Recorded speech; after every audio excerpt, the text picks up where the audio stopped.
ये सब जो दौर थे वो मनोज कॉमिक्स के गोल्डन दौर थे स्टोरीज़ के मामले में, पिक्चराइजेशन और फिक्शन के।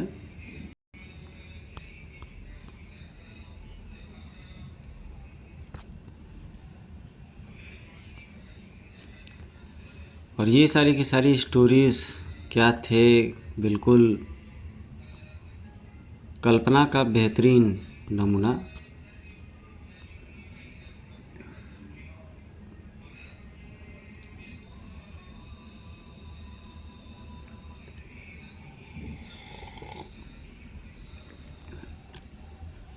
तो राम को किसी न किसी हमेशा से सीक्रेट मिशंस पर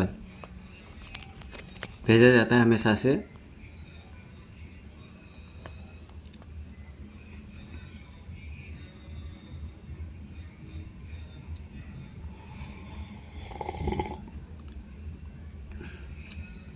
कुछ ही क्षणों में हवा से बात कर रही थी राम की बहन। मैं तुमसे 2 प्रश्न पूछने की जरूरत कर सकता हूँ राम? पूछो वीर हनुमान, क्या पूछना चाहते हो? मेरा पहला प्रश्न यह है कि हम कश्मीर जाते समय गर्म कपड़े साथ में ले जाएंगे या नहीं, क्योंकि वहाँ ठंड बहुत पड़ती है। वाह, क्या घटिया प्रश्न किया है, दिल जलकर राख हो गया। अब लगे हाथों अपना दूसरा प्रश्न भी पूछ डालो। हे, क्या है नाराम कि तुम्हारी यह प्यारी प्यारी क्रांतिकारी बातें सुनकर मैं दूसरा प्रश्न ही भूल गया। सुनकर मुझे महान खुशी हुई। कश्मीर, भारत माँ का मुकुट, धरती का स्वर्ग। किंतु पिछले कुछ सालों से ईश्वर को नरक बनाने पर तुली हुई हैं कुछ नापाक शक्तियाँ, चंद सिरफिरे लोग, एक ईर्ष्यालु पड़ोसी देश और कश्मीर की धरती पर काले नाग से कुंडली मारे वह शख्स जिसे हम आपको इसी कथानक में आगे मिलवाएंगे। फिलहाल मिलिए उसके टुकड़ों पर पड़ने वाले चंद कुत्तों से। ये है टेरर गैंग।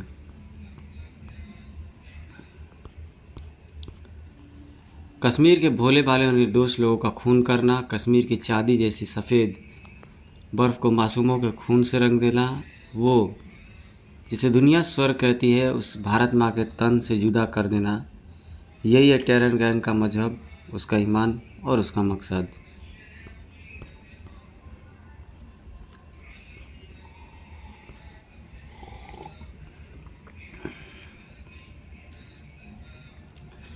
किंतु टेरर गैंग के ये 2 आदमी राजनगर में क्या कर रहे हैं? पांगा की योजना अच्छी तरह से याद है ना असगर? हाँ चंगेज, भूल ही कैसे सकता हूँ।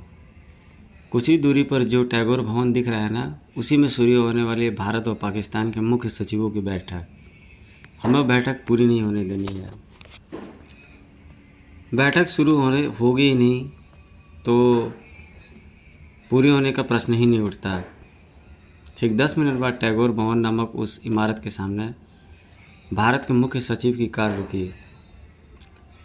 टैगोर भवन के चारों तरफ सुरक्षा का माकूल इंतजाम है ना? Yes sir.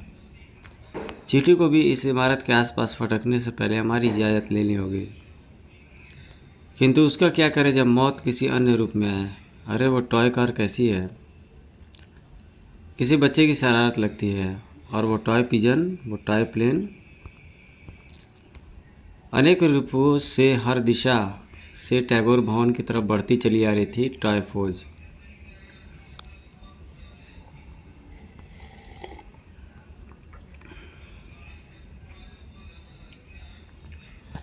ये बच्चों की शरारत नहीं, चलते फिरते टॉय बम है, इन्हें फ़ौरन नष्ट करो। किसी भी क्षण पाकिस्तानी सचिव की कार यहाँ पहुँचने वाली होगी। फ़ौरन हरकत में आया हर शरीफ, प्रणाम प्रणाम। दंदना उठी हर सुरक्षा गार्ड की गन, प्रणाम। मुख्य सचिव की ढाल बन गए भारत की ये जाबाज सिपाही, प्रणाम। ब्लास्ट। तो जहाँ तक इंडियन आर्मी की बात है भाई, हमारी जाबाज आर्मी का तो मिसाल हमेशा से दिया जाता रहा है। आप चिंता ना कीजिए सर, एक भी टॉय बम आपकी तक नहीं पहुंच पाएगा। किंतु उसका क्या करें जब मौत अपने सूक्ष्म रूप से अपने निशाने तक पहुंच ही जाए। ओह नो, ये टॉय भी मतलब खिलौना बखी। आतंक की परछाई स्पष्ट झलकती नजर आई मुख्य सचिव की आंखों में। इससे पहले कि फट पड़ती टॉय भी धरे रह जाते, सारा सुरक्षा इंतजाम आ गया। वह बचिए सर। राम की आंखें गांडीवधारी अंजुर की तरह हमेशा अपने लक्ष्य पर होती हैं। टॉय बी, उसका निशाना होता है एकदम सटीक, एकदम सच्चा, बड़ाम। तब तक रहीम भी अपना काम कर चुका था। ये गया टाय फौज का आखिरी टॉय बम भी। हमारा प्लान चौपट हो गया चंगेज। बुजुर्गों ने कहा है कि ऐसे समय में समझदार को एक ही काम करना चाहिए और वो है भागने का। बुजुर्गों ने यह भी कहा है कि हुई है वही जो राम रची रखा, यानी वही होता है जो राम ने रच रखा है। और उन्हीं मर्यादा पुरुषोत्तम राम की तरह यह कलयुगी बंदा राम तुम्हारे सामने खड़ा है। राम रहीम की इस पावन धरती पर तुम्हारे नापाक कदम क्यों पड़े? धड़ाम। पलट कर किया असगर ने प्रहार। यह ना समझना राम कि तू हमारे सामने आकर अब जिंदा बच पाएगा। वैसे भी हमारा प्लान चौपट करने के बाद अब तुझे जिंदा छोड़ने की कोई गुंजाइश नहीं है। हारा हुआ खिलाड़ी और पिटे हुए लोग ऐसी ही बातें किया करते हैं, मूर्ख। इतना तो निश्चित है कि तुम किसी खतरनाक गैंग व वैज्ञानिक दिमाग के आदमी से जुड़े हो, वरना टॉय बम का निर्माण किसी साधारण शख्स के बस की बात नहीं है। अब इससे पहले कि मैं तुम्हारे चेहरे के प्रत्येक अंग की जगह बदल दूं, बताओ किसके कहने पर तुमने यह सब किया है? हा हा हा हा। उस तक पहुंचने के लिए तुझे 100 जन्म लेने पड़ेंगे राम। अगले क्षण वो हुआ जो राम की कल्पना से पड़े था। बैंग। आह। चीते सी छलांग लगा गया राम, किंतु राम से कहीं ज़्यादा फुर्तीला निकला असगर। बैंग। डैमिट, इसकी मौत के साथ ही आगे बढ़ने का एक महत्वपूर्ण रास्ता बंद हो गया। राम। बोलो वीर हनुमान। यदि हमारा अज्ञात मददगार ठीक समय पर हमें टैगोर भवन में घटने जा रही इस घटना की जानकारी न देता तो न जाने क्या हो जाता। अज्ञात मददगार वंडर गर्ल श्वेता।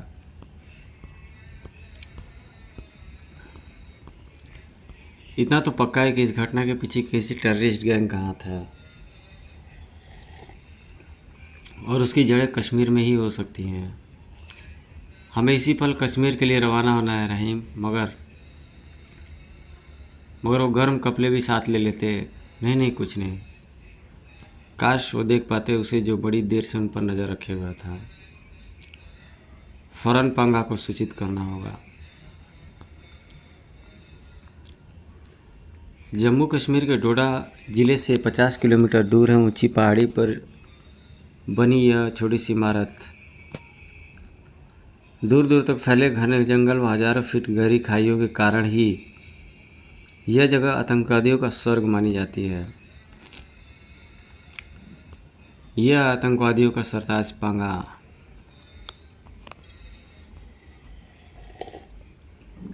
फेल हो गया हमारा मिशन। फेल हो गया कैसे? किसने किया यह सब? मौत क्यों नहीं भर दी उनके सीनों में जो हमारे मिशन के आड़े आए? सब कुछ इतनी तेज़ी से हुआ बिरादर कि उन कमीनों को मारने का समय ही नहीं मिल पाया। वैसे राम रहीम है उनका नाम। मुझे लगता है बिरादर कि वो टेरर गैंग का रहस्य जानने कश्मीर अवश्य आएंगे। गुड। अब मैं उन्हें ऐसे जाल में फंसाऊंगा कि विधाता भी उन्हें नहीं बचा पाएगा। न जाने क्या कहा पांगा ने कि चमक उठी नकाबपोश की आंखें। ठीक है बिरादर, आज ही यह काम हो जाएगा। आज नहीं मूर्ख, अभी इसी वक्त। डोडा जिले की एक घनी बस्ती जहां अचानक कहर बनकर टूट पड़ा था टेरर गैंग। धड़ाम धड़ाम। कैसे कैसे शक्तिशाली लोगों से लैस था टेरर गैंग।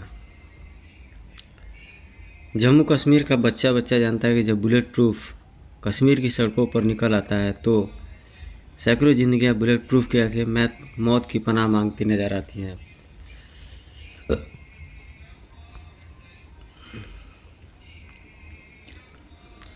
और भारत का बच्चा बच्चा जानता है कि जब राम तुम जैसे शैतानों से टकराने निकल पड़ता है तो मौत भी खामोशी से राम और शैतानों का टकराव देखने लगती है।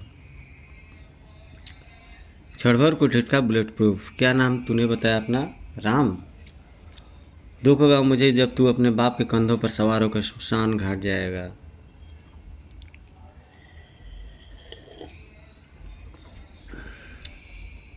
और सभी लोग तेरी अंतिम यात्रा में रोएंगे। बड़े खुशनसीब होते हैं वो बेटे जो भारत माँ के चरणों में प्राण न्यौछावर कर अपने पिता के कंधों पर सवार होकर के स्मशान घाट जाते हैं। और बड़ी खुशनसीब होती है वो माँ जिसके बेटे उसके दूध की लाज रखकर भारत माँ की माटी माथे से लगाए शहीद हो जाते हैं। देशभक्ति के अच्छे डायलॉग बोल लेता है तो तुझे तो मनोज कुमार की फिल्मों में ही होना चाहिए था। यहाँ कश्मीर क्यों अपनी चिता सजाने आया है। राम न केवल बुलेट प्रूफ पर प्रहार कर रहा था बल्कि उसके प्रहारों से भी बचने का हर संभव प्रयास कर रहा था। किंतु बुलेट प्रूफ नाम से ही नहीं काम से भी बुलेट प्रूफ था। हा हा हा हा। कितनी कोशिश कर लड़के, तेरी रिवॉल्वर से निकली गोलियां बुलेट प्रूफ का जिस्म भेद नहीं पाएंगे। कहता वो तो ठीक है, इसका संपूर्ण जिस्म बुलेट प्रूफ है और यदि मैं इसके हाथ लग गया तो ये मेरा कीमा बनाकर ही छोड़ेगा। ठीक कहा तुम लड़के। बुलेट प्रूफ के इस प्रहार से तेरी हड्डियाँ टूटे ही टूटे। किंतु वो हो गया अगले क्षण जिसकी कल्पना न राम ने की थी न ही बुलेट प्रूफ ने। कड़ाक धूम। दीदे फाड़ फाड़ कर देख रहा था बुलेट प्रूफ उसे। आंखें मसल मसल कर देखा राम ने भी, जिसने अपना परिचय खुद दिखा। लोमड़ी के रहते तुम्हारा बाल विवाह का कोई नहीं कर सकता राम। लोमड़ी।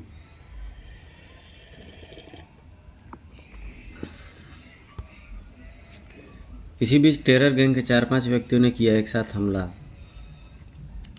किंतु लोमड़ी नामक इस बिजली का बचाव भी उतना ही शानदार था। न केवल बचाव बल्कि पलट कर किया आक्रमण भी। लोमड़ी के पहने नाखूनों से अपनी खाल कैसे बचा पाएगा तू। मौत का दूसरा नाम है लोमड़ी। बुलेट प्रूफ के रास्ते में आकर तूने अपनी जीवन का शेष दिन अपने ही हाथों ख़त्म कर डाला शैतान की अम्मा। बुलेट प्रूफ के फेंके उस शक्तिशाली बम पर न केवल चिता से झपटा राम बल्कि दक्ष क्रिकेटर की भांति उसे लपक कर वापस बुलेट प्रूफ की तरफ लौटाया। अब इसे बुलेट प्रूफ का सौभाग्य कहें या राम का दुर्भाग्य कि बम के रास्ते में निरीह परिंदा आ गया। हुआ गगनभेदी विस्फोट।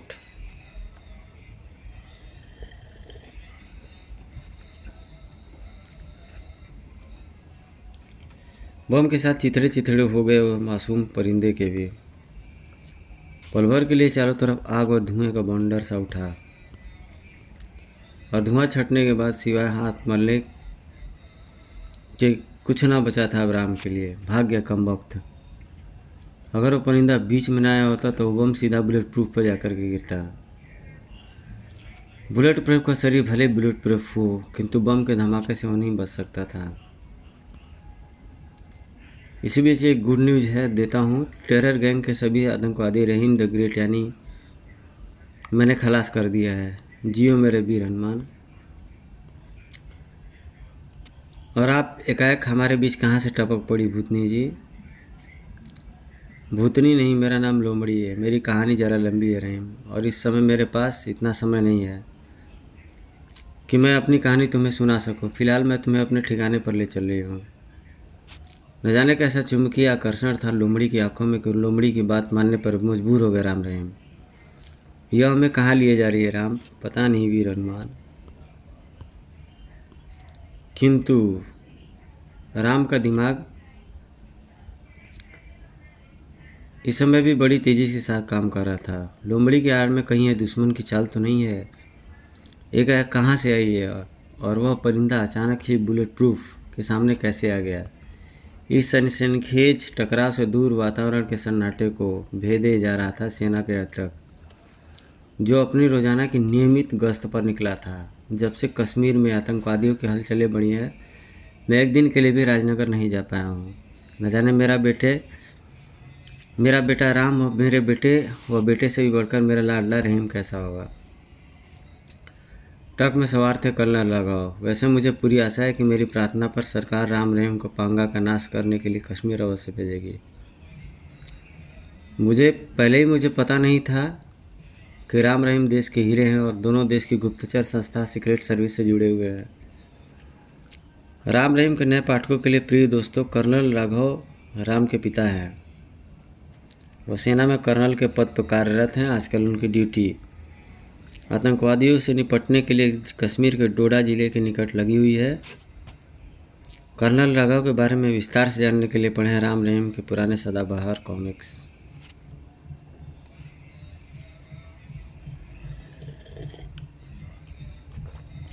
वैसे भी ओल्ड रीडर्स के लिए मैं बता दूं कि राम के पिता ये कोई नहीं है, ये कोई और थे। राम के पिता कर्नल राघव ने राम को अडॉप्ट किया हुआ है। जो पुराने रीडर्स होंगे, बहुत पुराने, जहाँ तक मेरी जानकारी है, वो लोग जानते होंगे कि राम को किसी और ने अडॉप्ट किया था और उसके बाद से ये कर्नल राघव के घर में रहने लगे थे। काश कर्नल राघव को पता होता कि कुछ लोग बड़ी बेसब्री से उन्हीं का इंतज़ार कर रहे थे। ट्रक आ रही है। अगले क्षण झाड़ियों की इस झुरमुट के निकट पहुंचा ही था। यह गया स्मोक बम। स्मोक बम के अत्यंत निकट जाकर गिरा था। एक पल, सिर्फ एक पल के लिए कर्नल राघव की आंखों में नाच उठे ढेर सारे प्रश्न चिन्ह। ट्रक से कूदो चट्टान सिंह। किंतु सब कुछ तो बड़ी तेजी के साथ घटा था। अपनी सांसें रोक लो चट्टान सिंह, यह धुआं जहरीला है। खोखों खोखों। धुएं के उस बादल में ही कुछ लोगों ने छलांग लगाई थी। जल्दी करो। कुछ देर तक धुएं के उस विशाल बादल में ज़बरदस्त उठापटक होती रही। साथ ही साथ वातावरण में गूंजी कुछ चीखें। कुछ क्षणों बाद पश्चात जब धुआं छटा तो कमाल है, सभी सैनिक गायब। आगे हुआ क्या था? यह किसने किया था हमला? कहीं टेरर गैंग तो नहीं? मुझे फौरन हेडक्वार्टर पहुंचकर इसकी सूचना सेना के उच्च अधिकारियों को देनी होगी। काश कर्नल राघव जानते कि पिछले कुछ क्षणों में ही कितना कुछ घट गया था, और जो कुछ घटा था वो कर्नल राघव के लिए ही किसी प्रलय से कम नहीं था। राम रहीम को लिए इस छोटी सी गुफा में पहुंची हुआ। यही मेरा ठिकाना है राम। दुनिया की नज़रों से दूर इस ठिकाने का पता मैं आज के बाद मेरे अलावा तुम दोनों जानते हो। क्या ठिकाना बनाया है भूतनी जी, मेरा मतलब लोमड़ी जी। इसे तो सीता माता का पता लगाने के लिए भगवान रामचंद्र के विशेष कृपा पात्र भक्त हनुमान जी भी नहीं खो सकते।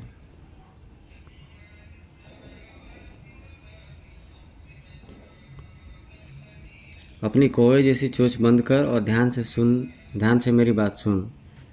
इतना तो निश्चित है कि दुश्मन को हमारी कश्मीर में मौजूदगी का पता चल चुका है।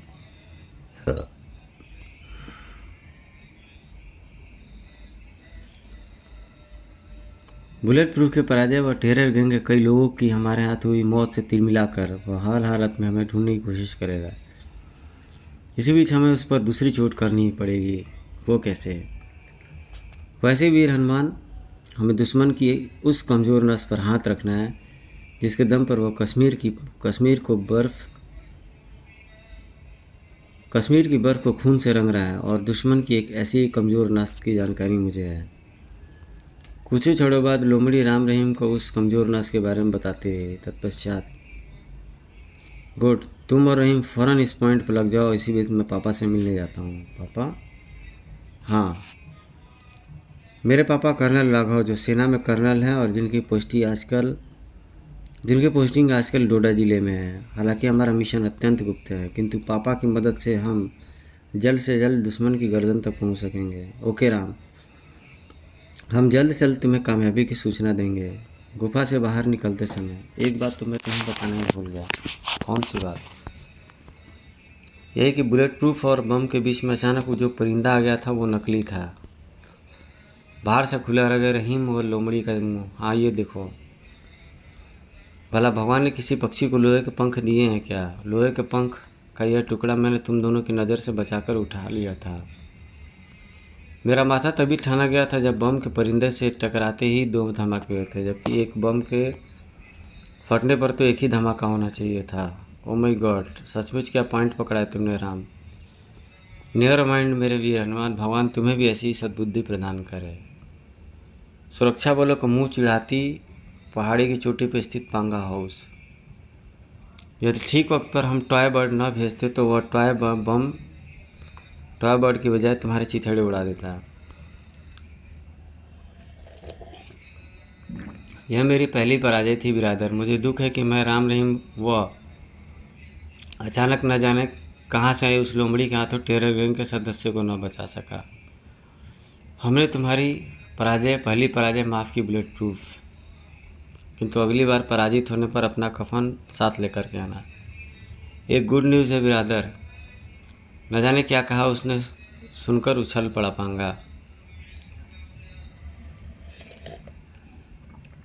शाबाश, यह हुई ना शानदार खबर। अब फंसेगा वो छोकरा। क्या क्या नाम बताया तुमने उसका? राम।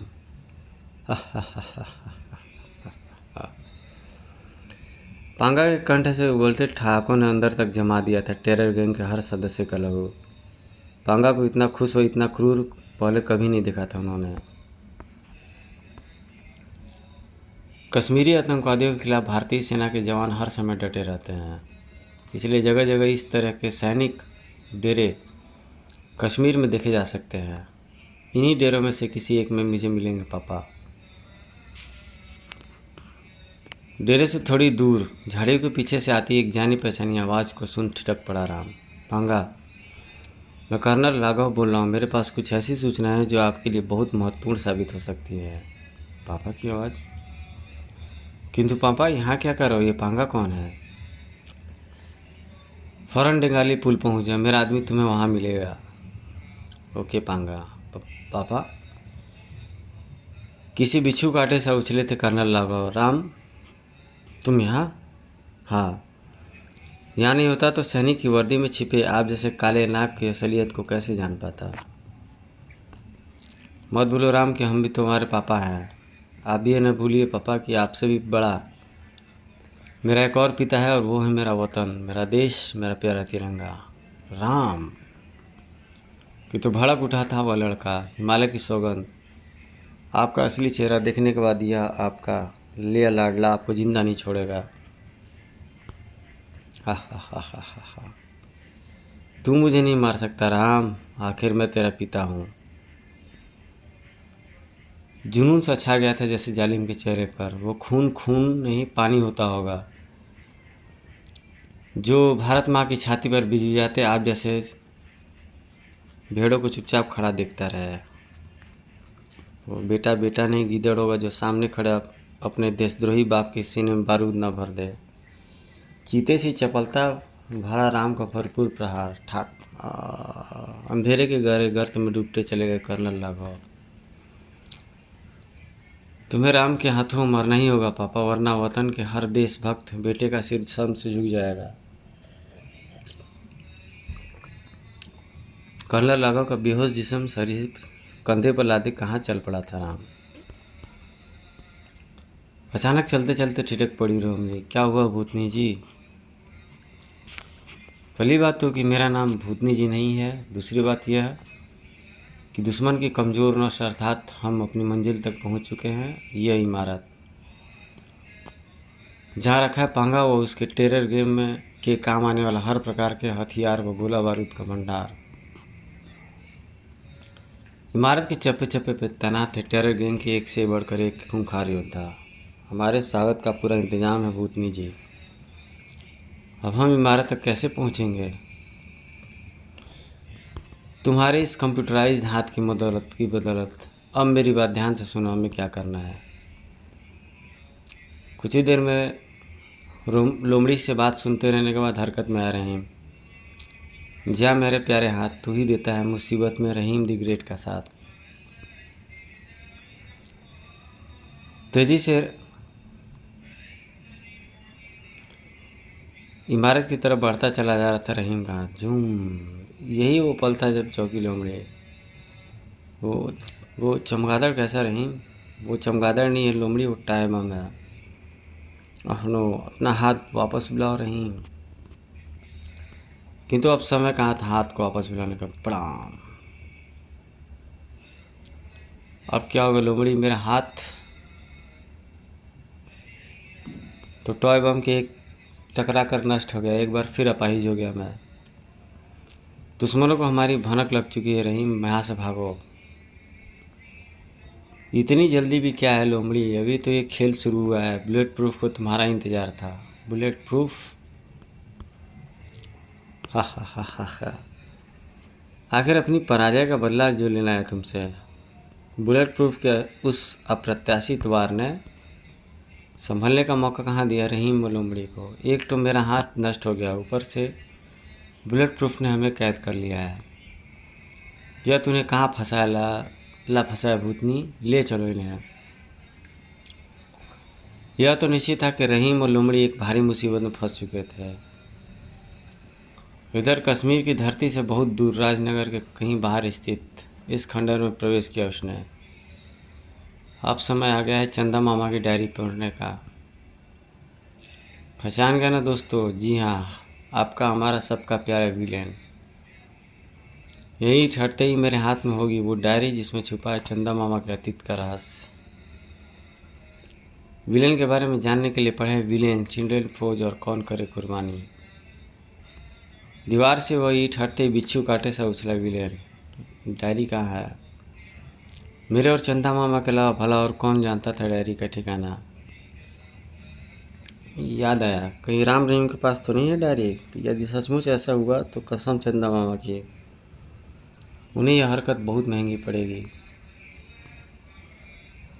अगले क्षण अपने रोलर स्केट्स पर दौड़ता चला गया विलेन। यदि जरूरत पड़ी तो चिल्ड्रेन फौज की मदद से राजनगर का कोना कोना खंगाल डालूंगा मैं। काश विलेन जानता कि राम इस समय कितने बड़े धर्म युद्ध में फंसा हुआ था। हाँ, धर्म युद्ध तो था वो, बाप और बेटे के बीच में चल रहा धर्म युद्ध। यह तुम क्या कर रहे हो राम? ध्यान से देखिए पापा, इस रिवॉल्वर की 5 गोलियां मैं हवा में दाग चुका हूँ। अब इस में मात्र एक गोली बची है और यही एकमात्र गोली आपके सीने में उतारेगा राम।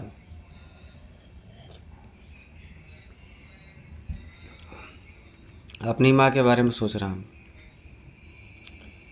अपनी माँ का सुहाग उजाड़ते तेरे हाथ नहीं कांपेंगे। गलत कहा पापा, आपने बिल्कुल गलत कहा। बल्कि खुशी से पागल हो उठेगी मेरी माँ जब यह सुनेगी कि उसके बेटे राम के हाथ अपने रावण समान बाप की छाती में बारूद भरते समय एक पल के लिए भी नहीं कँपाया। इस रिवॉल्वर की केवल एक गोली मैंने रखी है ताकि आपके सीने में उतारते समय कहीं आपके बेटे का निशाना न चूक जाए। इस गोली पर सिर्फ आपका नाम लिखा है पापा। उधर आपकी पलकें झपकेंगी, इधर गोली चलेंगी। अब देखना यह है कि आप कितनी देर तक पलकें न झपकाकर अपनी आने वाली मौत को रोक पाते हैं। झपकने से इनकार कर दिया कर्नल लागो की पलकों ने। ट्रिगर पर कस गई जालिम की उंगली। अब उसे इंतजार था कर्नल लागो की पलकें झपकने का। मेरे चहेते पाठकों, आप भी सोच रहे हैं न कर्नल लागो कब तक अपनी पलकें न झपकाएंगे? कब तक वह अपनी आने वाली मौत को रोक पाएंगे? आगे क्या मोड़ लेगी यह कहानी, ये जानने के लिए आपको इंतज़ार करना होगा आगामी अंक, जिसका नाम है भारत माता कहे पुकार के। और आपकी यह लेखक जोड़ी कर रही है आपके पत्रों का इंतज़ार इस पते पर। महेंद्र भरत 5/17 बी, रूपनगर, दिल्ली 7।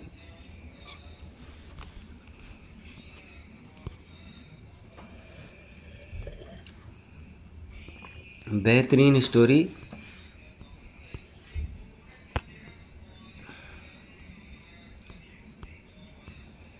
ये सब कॉमिक्स भी खोजने पर मिल जाती है। उसमें 2-3 पर मैं वीडियो भी बना चुका हूँ। ये रहा भीख दो डुआलो का और भारत माता कहे पुकार का ऐड।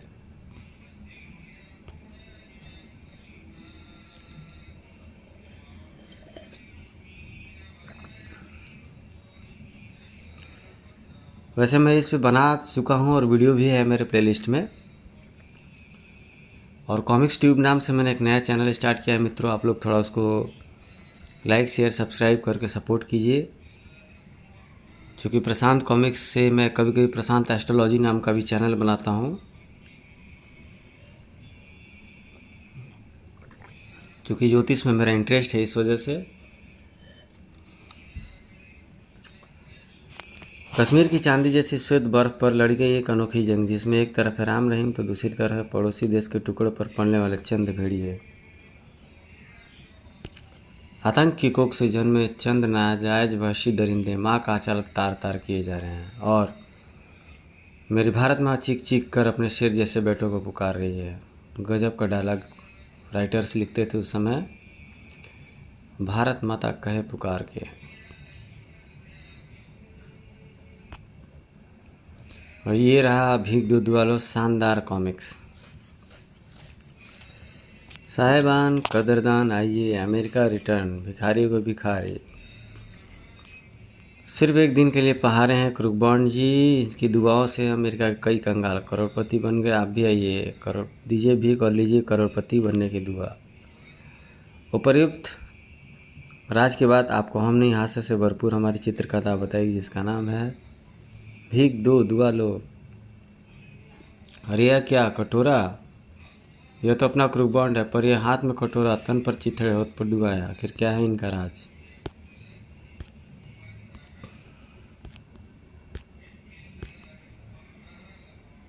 बढ़िया स्टोरी और शानदार पिक्चर्स।